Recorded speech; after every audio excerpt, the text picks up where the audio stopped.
Good morning students. चलते हैं class 9 lesson 5 part 3 प्राकृतिक वनस्पति तथा वन्य प्राणी। इससे पहले हम प्राकृतिक वनस्पति किसे कहते हैं और ये किस तरीके से प्रभावित होती है और वहाँ पर रहने वाले जो वन्य जीव होते हैं वो किस तरीके से प्रभावित होते हैं और उन पारिस्थितिकी तंत्र क्या होता है, इन सब के बारे में अध्ययन कर चुके हैं। अब हमारा पहला पॉइंट आता है पार्ट 3 के अंदर वनस्पति। इसमें हमारा क्वेश्चन अगर एग्जाम में बनता है तो यह बनता है कि वनस्पति के क्या अर्थ हैं। भारत की प्राकृतिक वनस्पति आज कितनी प्राकृतिक है, यानी कहने का भाव यह है कि वनस्पति से आप क्या समझते हैं और भारत में पाई जाने वाली प्रकृति कितने प्रकार की होती है। तो सबसे पहले एक दी हुई पर्यावरणीय रूपरेखा में एक दूसरे से मिलकर रहने वाले पादप जातियों के समुदायों को वनस्पति कहते हैं। भारत के विभिन्न भागों में वनस्पति आवरण जब सही अर्थों में प्राकृतिक नहीं रह गया, क्योंकि इसके साथ बहुत काट छाट तथा छेड़छाड़ की गई है। केवल हिमालय तथा थार मरुस्थल के ऐसे आंतरिक भागों में जहां जाना संभव नहीं है को छोड़कर कुछ स्थानों में तो मानवीय हस्तक्षेप के कारण वनस्पति या तो नष्ट कर दी गई या बदल दी गई या अविकसित हो गई है। कहने का भाव यह है कि जहां पर मानव द्वारा हस्तक्षेप न किया जाए वहां पर वनस्पति आज भी हमें वही वनस्पति पाई जाती है, लेकिन केवल थार मरुस्थल और हिमालय के कुछ ऐसे क्षेत्र हैं जहां पर मानव का हस्तक्षेप नहीं हो पाया है, यानी मानव वहां तक नहीं पहुंच पाया है, वहां पर वो वनस्पति आज भी सुरक्षित है। लेकिन जहां तक मनुष्य का हस्तक्षेप हो सकता है, जहां तक मनुष्य जा पाता है, वहां तक उसने बहुत काट छाट करके प्रकृति के साथ खिलवाड़ किया है और प्रकृति को नुकसान पहुंचाया है। प्रकृति जो वनस्पति होती है वो होती है पादप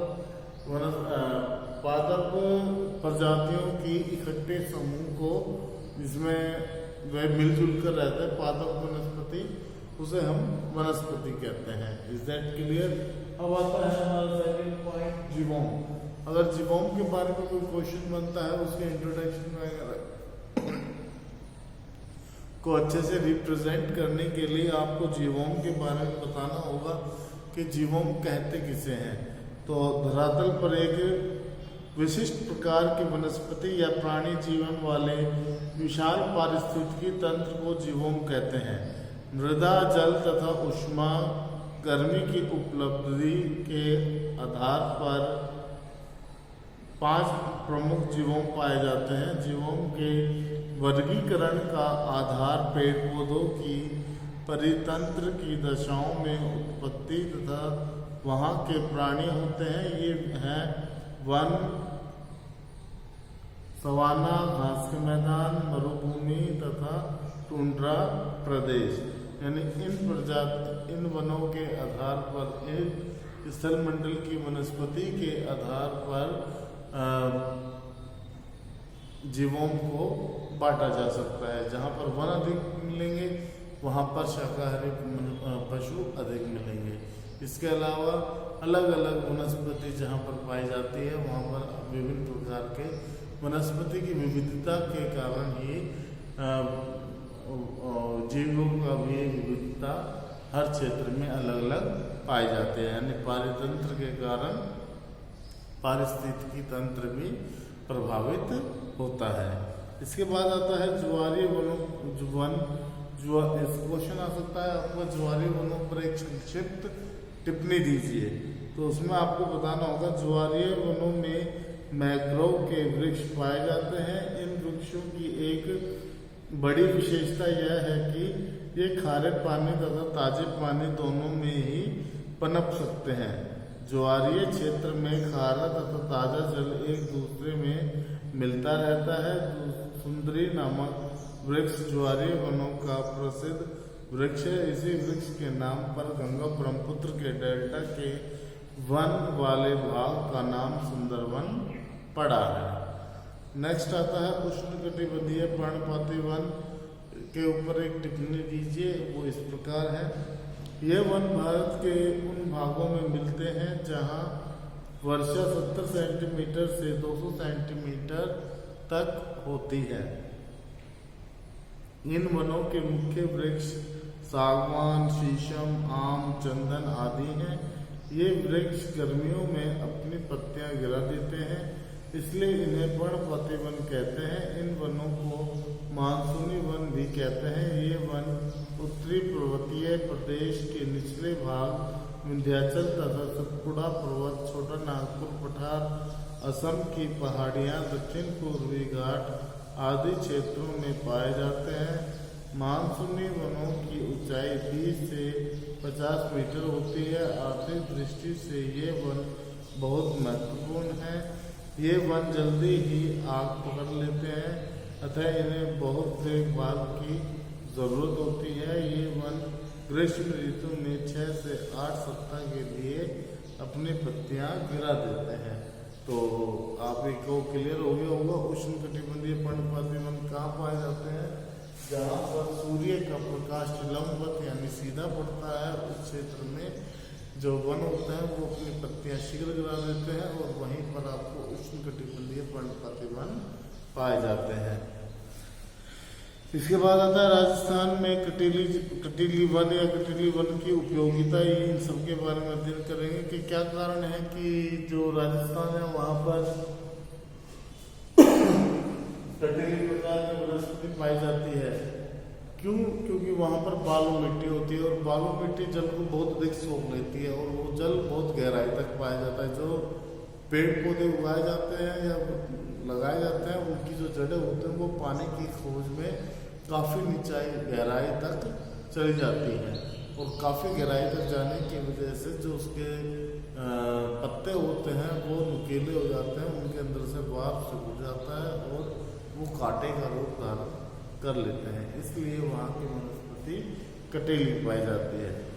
कहने का भाव यह है राजस्थान में वर्षा बहुत कम होती है। राजस्थान एक मरुस्थलीय प्रदेश है और यहाँ की मिट्टी रेतीली है, इस कारण भी वहाँ पर कटीली वनस्पति पाई जाती है। कीकर, बबूल, खेर तथा खजूर कटीले वनों के उपयोगी वृक्ष हैं और ये वन देश के उत्तर पश्चिम भाग में, दक्षिण में सौराष्ट्र से लेकर उत्तर में पंजाब के मैदानों तक फैले हुए हैं। पूर्व में ये वन उत्तरी मध्य प्रदेश विशेषकर मालवा का पठार तथा दक्षिण पश्चिम उत्तर प्रदेश के बुंदेलखंड के पठार में स्थित हैं या वहाँ तक फैले हुए हैं। इसके बाद आता है वनों का हमारे जीवन में क्या महत्व है। जैसा कि आप सभी जानते हैं वनों से हमें उचित मात्रा में, अधिक मात्रा में ऑक्सीजन प्राप्त होती है और उस ऑक्सीजन से हमें जीवन प्राप्त होता है और वनों से हमें लकड़ियाँ प्राप्त होती हैं। वह अन्य कई उद्योग ऐसे हैं जहाँ पर कच्चे माल के रूप में लकड़ियों का यूज किया जाता है। आइए इसके बारे में विस्तार से अध्ययन करें। वनों से हमें अनेक उपयोगी पदार्थ मिलते हैं जिन पर भिन्न भिन्न प्रकार के उद्योग निर्भर हैं, अतः वन हमारी अर्थव्यवस्था को मजबूत बनाते हैं। वन वन्य प्राणियों को संरक्षण देते हैं। वन विनाशकारी बाढ़ों पर नियंत्रण करते हैं और मृदा का संरक्षण करते हैं। वन वर्षा लाने और वर्षा के जल को भूमि के अंदर रिसने में सहायता करते हैं। परिणाम स्वरूप हमारी जल भंडार सुरक्षित रहते हैं। इसके बाद आता है चिड़ियाघर तथा राष्ट्रीय उद्यान में क्या अंतर है। चिड़ियाघर वह स्थान है जहाँ पर जंगली पशु तथा पक्षी रखे जाते हैं। इन्हें पिंजरों में बंद रखा जाता है और नियमित समय पर भोजन दिया जाता है। इसके बाद आता है राष्ट्रीय उद्यान। इसमें वनस्पति तथा पशु पक्षियों को संरक्षित रखा जाता है। इसमें वन्य प्राणियों को प्राकृतिक वातावरण में जीवन निर्वाह करने दिया जाता है। इसमें पशु पक्षी अपने भोजन की व्यवस्था उन्हीं सीमाओं में स्वयं करते हैं जहां उन्हें संरक्षण प्रदान किया जाता है। कहने का भाव यह है कि जिन जिन पशु पक्षियों की प्रजातियां विलुप्त होने की कगार पर है उन्हें एक स्थान पर सुरक्षित रखने की प्रक्रिया रखी जाती है, यानी प्रोसेस की जाती है, जिसके कारण वो सुरक्षित रह सकें। इसके बाद आता है आपका कटीले तथा गुल वनों की कोई 3 विशेषताएं बताएं।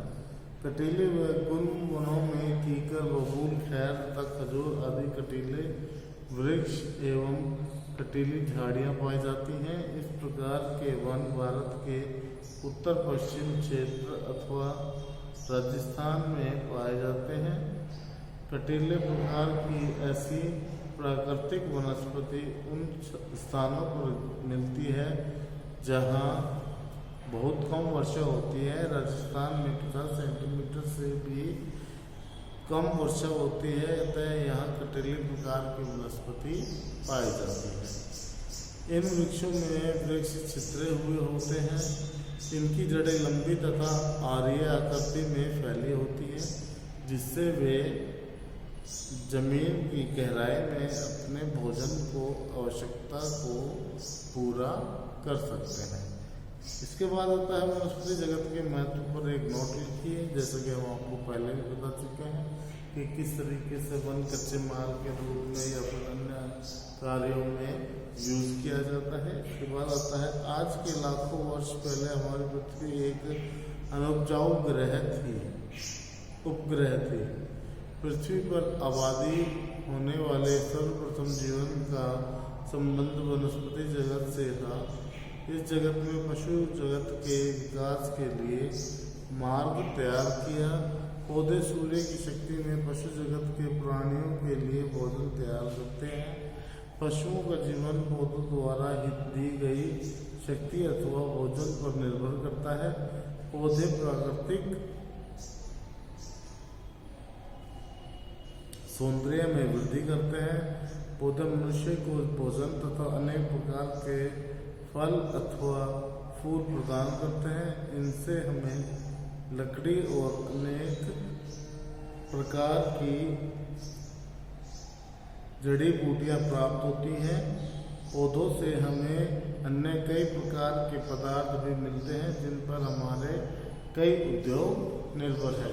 कहने का भाव यह है कि पौधे हमें जीवन में आगे विकास करने में बहुत अधिक सहायता प्रदान करते हैं। इसके अलावा अगर कोई भी क्वेश्चन अगर आपको क्लियर नहीं हुआ हो कि उष्णकटिबंधीय क्षेत्र कौन से होते हैं, तो मैं आपको विस्तार से बताने के लिए आप व्हाट्सएप में ऐड कमेंट्स में जाकर कमेंट्स कर सकते हैं या पर्सनली मुझे फ़ोन कर सकते हैं। आज के लिए इतना ही। बाकी नेक्स्ट वीडियो में हमारे ये चैप्टर कंप्लीट हो चुका है, तो इसके क्वेश्चन आंसर्स मैं आपको सेंड कर दूंगा और सभी को अपनी नोटबुक में कंप्लीट करना है। Thank you, have a nice day.